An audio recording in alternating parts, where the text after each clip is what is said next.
Good evening. How you doing? This is Minister Peyton Moore of 66 Books of Truth Ministries, and I hope you all are having a wonderful day and that God is blessing you. We're going to continue on our Deuteronomy 28, verses 15 through 68. Verses 1 through 14 talks about the blessings, and 15 through 68 talks about the curses. And those curses come about by our ancestors and us today being disobedient to God's commandments, laws, and statutes. So now you suffer the consequences of the curses back then, which is up on us today. As individuals, you can break that curse. You can break that curse. You can have a new beginning. You can go to God and say, today, that's it. I can't continue to live under this curse. And God will say, okay. So it's time that we wake up. So we're going to continue on and go into our studies, but I'm going to pick up where I left off at in the last video of Deuteronomy 28. And it was talking about, in the black community, where we see that here in America that the black people or the black culture is still at the bottom of society, economically, politically, socially, and academically. Now, we do have some people with success. People like Oprah Winfrey. You got Michael Jordan. You had Michael Jackson. You had Prince. You had, so forth and so on. Kobe Bryant. You got, people that have made it. P. Diddy, Jay-Z, Beyonce. It goes on and on. Doctors, lawyers, people, the Johnny Cochran at his time when his brother is now taking over. You got people that have made success in life. But here's the key. What do you own 100%? What do you own 100% as a black person? With all the millions and probably billions of dollars. 100%. I ain't talking about having some investors to come in and be over you. I'm talking about you are 100% owner. Okay? That's what we're talking about. So, Martin Luther King, he experienced something when he went to Chicago in 1966, and he talked about, the protests of the housing segregation, and his speech was, I have seen many demonstrations in the South, but I have never seen anything so hostile and hateful as I have seen here today in Chicago. That was 1966. What do you see in Chicago today? Well, you don't hear it on the news, but you hear about 30 to 100 people getting shot every weekend, and innocent children being killed and babies being killed, and people just being shot, from all the gang and drug violence. When school was in, kids couldn't go to school. Parents were scared to go to work. I believe the mayor, the governor said, hey, can y'all just chill out from 6 a.m. to 6 p.m.? No, that's not the way it go. You're the government. You take control of this. You go in and you make some things happen. You make some changes. There are things that go on right here in Houston, Greenspoint, South Park, Sunnyside. There are things that go on in Dallas, South Oak Cliff. You got Chicago, you got Baltimore, you got California, different parts. Got Seattle, Washington. You got different places in New York. You got different places that have their downfall to where it seems like nobody cares about what's going on because you sure don't hear about it in the media because they're sure not reporting to us. Okay, most of these are happening. Most of this is happening in the black community. Okay, so we got to wake up and start thinking. Okay, Martin Luther King go on to say, I have to do this to expose myself, to bring this hate into the open. Now we see the hate being brought into the open by this organization that I don't really care for, but because somebody lost on history somewhere. Okay, but education is lacking in rural cities where blacks reside. Dropout rates are high in schools. Other races, the dropout rate is not high. You don't see that. Ethiopian Jews, despite living in the Holy Land of Israel, face the same problem as you do as African Americans right here in America and throughout this world. They live in poverty, suicide is high, high school dropout, drugs, eugenics, and racial discrimination. Who was the only culture scattered throughout the world if you read the Bible closely? Why? It's because of being disobedient to God's laws and statutes. But today you have a chance to say, God, I am tired of living like that. I'm going to break this family curse. I am changing a lot of things. I am going to serve you, worship you, and be with you. And I need you because I'm going to put my faith in you. How you going to get there? Okay, it goes on to say this is because it wasn't time yet for them to come to Israel. You see, now we're finna get to something. The Jews who brought the Ethiopians to Israel, those Jews, they're the Gentiles because they come from the descendant of Japheth, who was the son of Noah and his children. Okay, so those Jews that you see on TV over there talking about that they're the Israelites, those are not the ones, baby. I mean, these people living in palaces. These people got planes, yachts, private jets, walking in gold, sitting in gold chairs. Those real Ethiopian Jews, the chosen Hebrew Israelite Jews, those people are living in poverty, drug addiction. They're the laborers. Those are ones that you won't see on TV unless they show a clip of them serving or doing something in the labor field. Wake up. The possession of Israel in 1948 was not the regathering of the Israelites that was prophesied in the Bible. See, that's what you see over there now. That's not the gathering. Those people that went over there in 1948 and that's not the gathering. That ain't what the Bible was talking about. That's not who the Bible was talking about.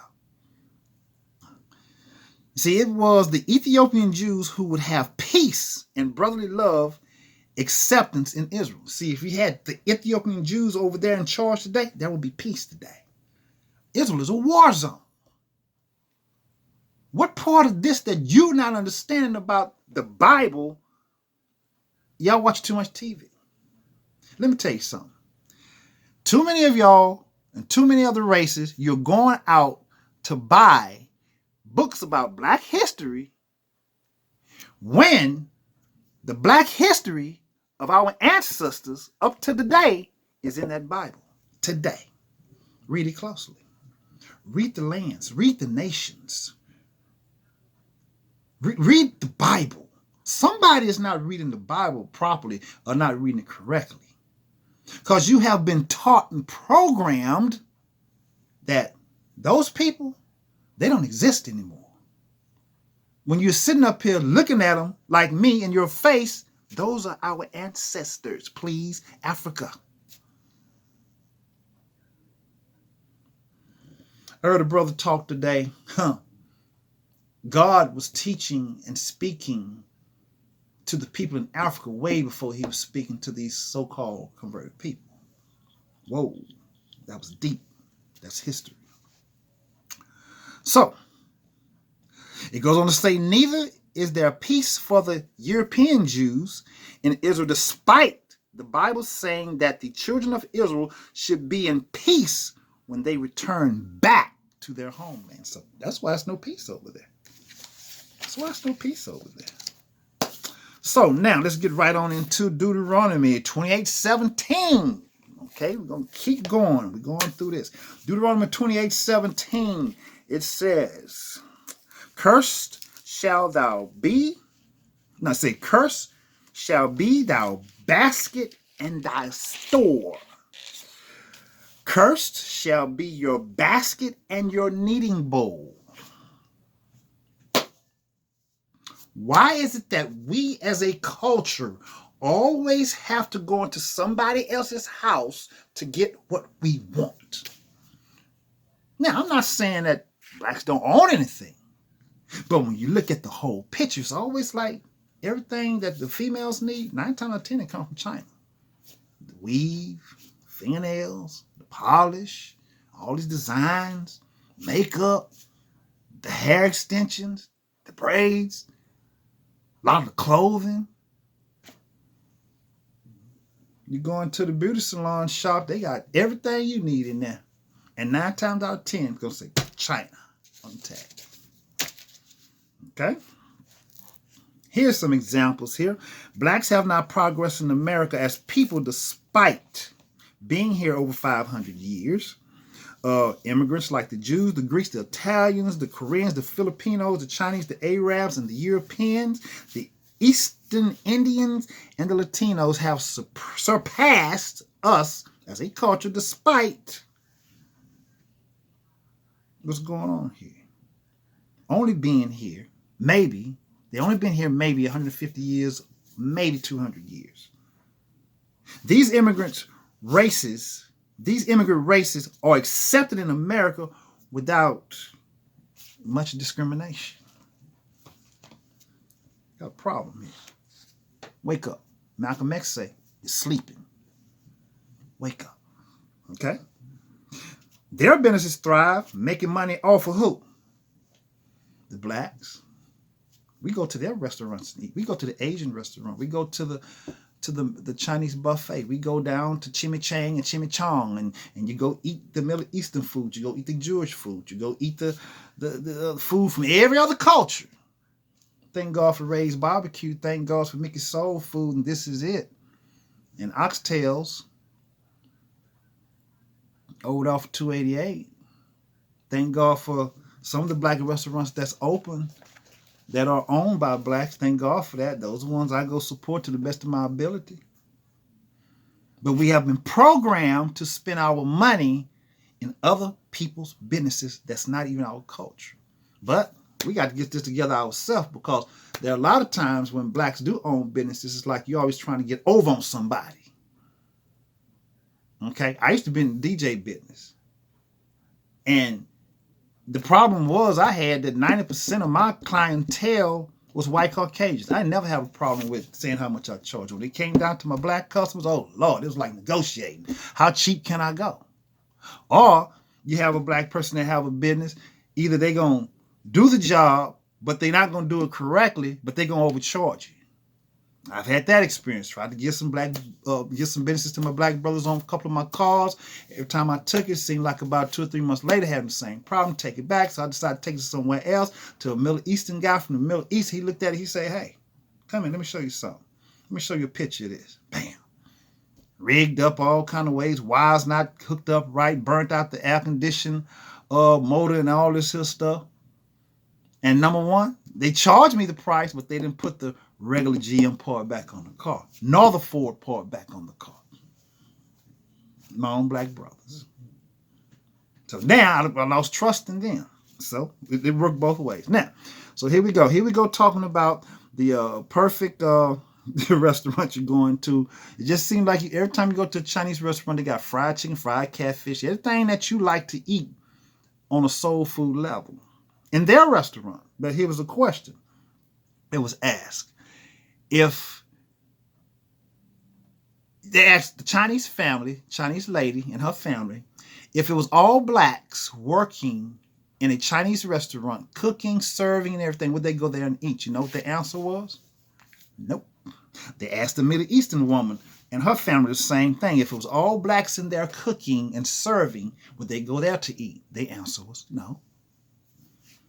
I've started noticing today now that I see a lot of barbecue places that's open, which are probably not owned by blacks, but when you go in there, you see a lot of Hispanic people working in there. Now I'm seeing at Shipley's Donuts, I don't see a lot of Asian people working in there now. I see people from South America and Mexico and Honduras and El Salvador and Guatemala working in there now. But I have yet to see a black working in Shipley's Donuts. I mean, the down home donut shops, the hood donut shops, they don't even exist anymore. I mean, I don't see them. I would like to find one. Okay? So, these are things that we're facing. Don't it seem like that we're up under a curse? So when are we 100% going to own something? Name me one black person that owned an NFL team 100%. Name me one black person that owned an NBA team 100%. Name me one black person that owned a Major League Baseball team 100%. I'm saying 100%. I ain't talking about with investors. I'm talking about 100%. Name one. Okay. Thank God for BET. Can y'all name some more? You gonna say Oprah Winfrey? Harper? Yeah, she got some investors though. Yeah, she got $1 billion, but she got some investors. Tyler Perry, he got what he got going. I hope and pray that everything still go well for him, but I'm quite sure there was some investors in there. I'm talking about 100%.